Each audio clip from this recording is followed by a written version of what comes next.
Hello दोस्तों की breaking news, बड़ी खबरें, मुख्य समाचार और ताजा तरीन हेडलाइंस के साथ मैं गोपाल मिश्रा हाजिर हूं लेकर आज का अखबार। सुन लिया, समझो, पढ़ लिया।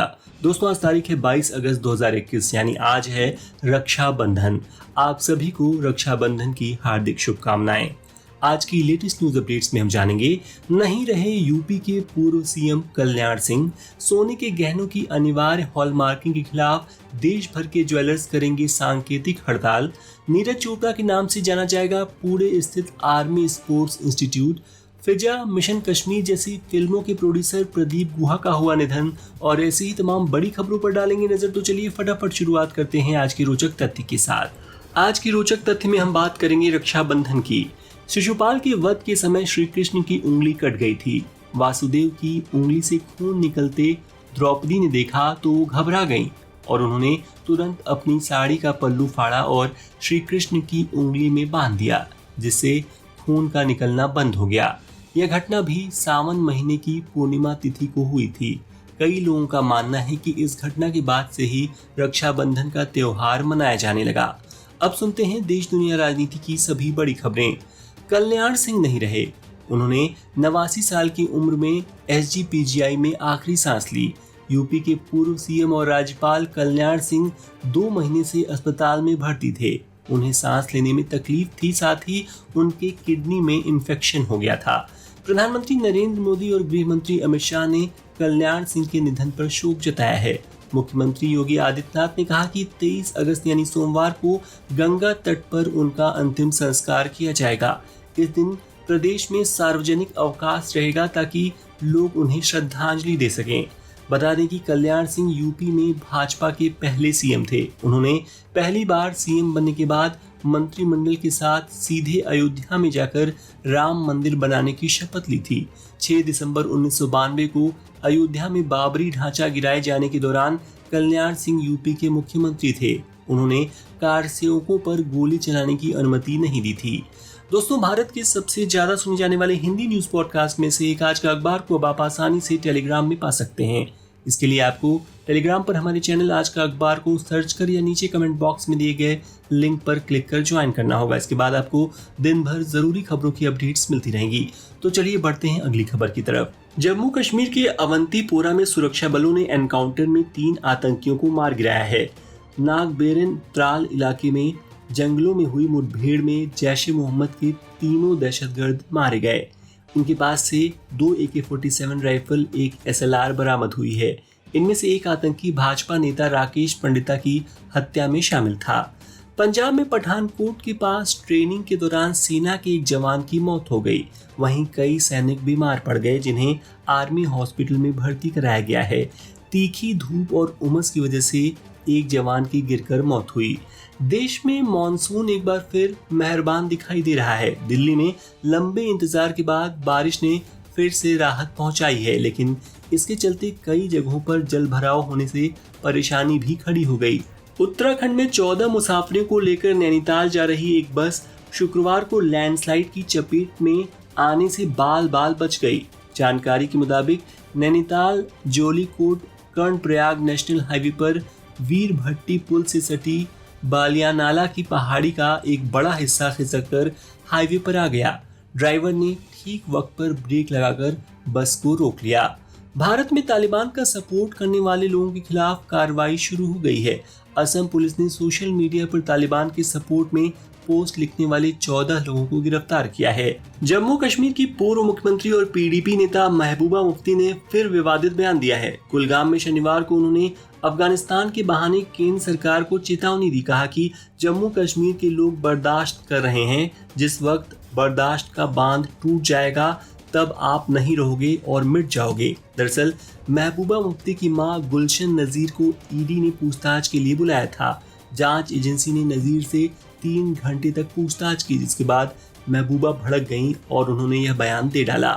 तालिबान ने कहा है कि पंजशीर में लड़ाकों का नेतृत्व कर रहा अहमद मसूद उनके साथ आने को तैयार है। आतंकी संगठन हक्कानी ने यह ऐलान किया है। अगर ऐसा होता है तो अफगानिस्तान में तालिबान को रोकने वाला अब कोई नहीं होगा। अफगानिस्तान में फंसे भारतीयों की वतन वापसी की राह आसान हो गई है। दरअसल काबुल एयरपोर्ट से भारत को रोजाना 2 विमानों के संचालन की अनुमति मिल चुकी है। अमेरिकी और उत्तरी अटलांटिक ट्रीटी ऑर्गेनाइजेशन यानी नेटो फोर्सेस ने इसकी अनुमति शनिवार को दी है। भारतीय विदेश मंत्रालय ने कहा कि अब वे जल्द ही सभी भारतीयों को वापस लाएंगे। यहाँ अभी भी 300 भारतीयों के फंसे होने की जानकारी है।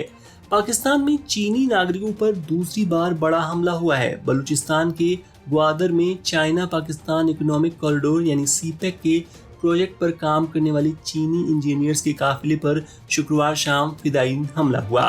अब सुनते हैं बिजनेस वर्ल्ड की लेटेस्ट न्यूज। वित्त मंत्री निर्मला सीतारमण ने उभरते सितारे फंड का उद्घाटन लखनऊ में किया। उन्होंने कहा कि 2020 के बजट में इसका ऐलान किया गया था, लेकिन कोरोना की वजह से इस महत्वाकांक्षी योजना को लॉन्च करने में देरी हुई है। वित्त मंत्री ने इस मौके पर यह भी कहा कि उत्तर प्रदेश में सबसे ज्यादा MSME हैं और यहाँ वन डिस्ट्रिक्ट वन प्रोडक्ट यानी ODOP योजना को प्रभावी तरीके से लागू किया गया है। देश भर के ज्वेलर्स सोने के गहनों की अनिवार्य हॉलमार्किंग के मनमानी ढंग से लागू करने के खिलाफ 23 अगस्त को एक दिन के सांकेतिक हड़ताल पर रहेंगे। All India James and jewellery domestic council GJC ने 20 अगस्त को इसकी जानकारी दी। काउंसिल के मुताबिक इस हड़ताल को जेम्स एंड ज्वेलरी इंडस्ट्री से जुड़े सभी 4 जोन के 350 एसोसिएशन और फेडरेशन का सपोर्ट मिलेगा। म्यूचुअल फंड कंपनियों ने निवेश को लेकर अपनी पसंद बदल दी है। बैंकिंग सेक्टर में ICICI बैंक के शेयर अब उनके पसंदीदा शेयर बन गए हैं। जुलाई के अंत तक इस बैंक के शेयर्स में फंड हाउसेस का कुल निवेश 99,541 करोड़ रुपए था, जबकि HDFC बैंक में 91,854 करोड़ रुपए का निवेश था। जबकि पहले की बात करें तो HDFC बैंक इस मामले में आगे था। कोरोना काल में रोजगार को लेकर राहत भरी खबर आई है। कर्मचारी भविष्य निधि संगठन यानी EPFO से जून 2021 में 12,83,000 लोग जुड़े हैं, जो मई 2021 की तुलना में लगभग 40% अधिक है।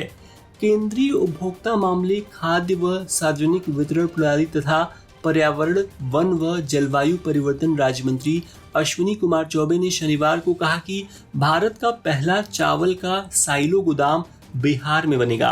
गोदाम में रखा गया अनाज वर्षों बाद भी खराब नहीं होगा। अब सुनते हैं खेल जगत के मुख्य समाचार। IPL franchise Royal Challengers Bengaluru यानी RCB ने श्रीलंका के युवा ऑलराउंडर वानिंदु हसरंगा को UAE चरण के लिए टीम में शामिल किया है। वानिंदु हसरंगा को टीम ने एडम जंपा के रिप्लेसमेंट के रूप में लिया है। वहीं राजस्थान रॉयल्स को बड़ा झटका लगा है। टीम के प्रमुख खिलाड़ी और इंग्लैंड के स्टार विकेटकीपर बल्लेबाज जोश बटलर फेज 2 में नहीं खेलेंगे। बटलर ने अपना नाम वापस ले लिया है। वे जल्द ही पिता बनने वाले हैं और अभी परिवार के साथ ज्यादा समय बिताना चाहते हैं। ओलंपिक में भारत की कामयाबी से इंस्पायर होकर अब देश के जूनियर एथलीट्स भी दुनिया में अपनी छाप छोड़ रहे हैं। 17 साल के अमित खत्री ने वर्ल्ड अंडर 20 चैंपियनशिप में 10,000 मीटर यानी 10 किलोमीटर रेस वॉक का सिल्वर मेडल अपने नाम किया। उन्होंने 42 मिनट 17.94 सेकंड का समय निकाला। इससे पहले 4x400 metre mixed relay team ने ब्रॉन्ज जीता था। भारत ने पहली बार इस चैंपियनशिप के एक एडिशन में 2 मेडल जीते हैं। पुणे स्थित आर्मी स्पोर्ट्स इंस्टीट्यूट अब टोक्यो ओलंपिक में जेवलिन में गोल्ड मेडल जीतने वाले नीरज चोपड़ा के नाम से जाना जाएगा। इसकी घोषणा आर्मी ने की है। चोपड़ा आर्मी में सूबेदार हैं। 23 अगस्त को पुणे में एक कार्यक्रम का आयोजन किया जाएगा, जिसके मुख्य अतिथि रक्षा मंत्री राजनाथ सिंह होंगे। टोक्यो ओलंपिक में देश का प्रतिनिधित्व करने वाले हॉकी खिलाड़ियों का शनिवार को चंडीगढ़ में सम्मान किया गया। इस कार्यक्रम में चंडीगढ़ हॉकी एकेडमी से ट्रेनिंग लेने वाले 5 खिलाड़ियों को 5-5 लाख रुपए का नगद पुरस्कार दिया गया, जबकि 2 कोचों को 2.5 लाख रुपए का नगद इनाम दिया गया। दोस्तों, आगे बढ़ने से पहले आपसे एक छोटी सी रिक्वेस्ट करना चाहूंगा कि यदि आज का अखबार आपको पसंद आ रहा हो तो प्लीज इसे उन मित्रों के साथ जरूर शेयर करें जो बिना समय गंवाए दिन भर की बड़ी खबरों को सुनना चाहते हो। आपके कमेंट्स और शेयर्स हमारे लिए बहुत मायने रखते हैं और हम इसके लिए आपके आभारी हैं। साथ ही रिक्वेस्ट है कि स्क्रीन पर दिख रहे फॉलो बटन को प्रेस कर अच्छी खबर चैनल को फॉलो कर लें और नोटिफिकेशंस पाने के लिए बेल आइकन पर टैप कर दें। तो चलिए अब सुनते हैं मनोरंजन जगत की कुछ बड़ी खबरें। Shilpa Shetty super dancer chapter 4 में वापसी करने के चलते सुर्खियों में हैं। शिल्पा ने तकरीबन 1 महीने बाद शो की शूटिंग शुरू की। उनके कमबैक वाले एपिसोड का प्रोमो जारी हो चुका है, जिसमें शिल्पा महिलाओं की जिंदगी में आने वाली कठिनाइयों पर बात कर रही हैं। रानी लक्ष्मीबाई पर आधारित परफॉर्मेंस देखने के बाद वे कहती हैं, आज भी औरत को अपने हक के लिए अपने पति के बाद लड़ाई लड़नी पड़ती है, अपने अस्तित्व के लिए, अपने बच्चों के लिए। हाल ही में सुशांत सिंह राजपूत के फैंस उस समय हैरत में पड़ गए जब उन्होंने एक्टर की फेसबुक प्रोफाइल में कुछ बदलाव देखे। दरअसल फेसबुक अकाउंट की डिस्प्ले पिक्चर बदली हुई नजर आई, जिससे उनके फैंस कंफ्यूज हो गए। एक फैन ने लिखा, शायद स्वर्ग में भी इंटरनेट है। दरअसल सुशांत की मृत्यु के बाद उनकी टीम ही उनका अकाउंट हैंडल करती है। ड्रामा क्वीन राखी सावंत हमेशा से ही अपने मजेदार कारनामों से दर्शकों को एंटरटेन करती आई हैं। हाल ही में राखी ने बिग बॉस के सेट के बाहर धरना देते हुए बिग बॉस पर वादा खिलाफी का आरोप लगाया कि बिग बॉस ने उन्हें हर सीजन में बुलाने का वादा किया था, लेकिन ऐसा हुआ नहीं। अब इस हाई वोल्टेज ड्रामा के बाद राखी को बिग बॉस में जाने का मौका मिल रहा है। फिजा, मिशन कश्मीर और फिर कभी जैसी कई फिल्मों को प्रोड्यूस करने वाले प्रदीप गुहा का शनिवार को निधन हो गया। वह काफी बीमार थे। 3 सप्ताह पहले ही उन्हें एडवांस लीवर कैंसर होने का पता चला था।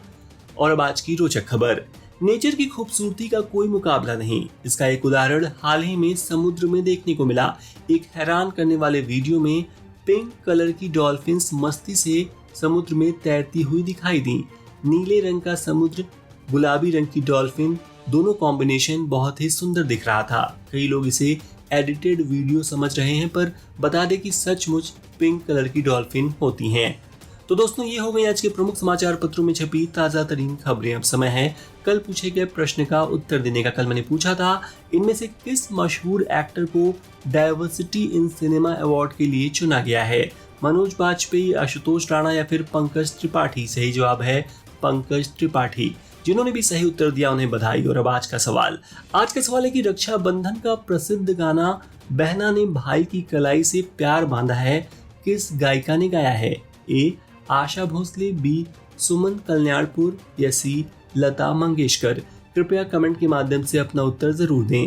आज का अखबार अंत तक सुनने के लिए आपका बहुत बहुत धन्यवाद। And once again I request you to please follow our channel and share this podcast with your friends. तो कल फिर होगी मुलाकात, क्योंकि हर दिन हर बार लेकर आता हूं मैं आज का अखबार। तब तक के लिए नमस्कार।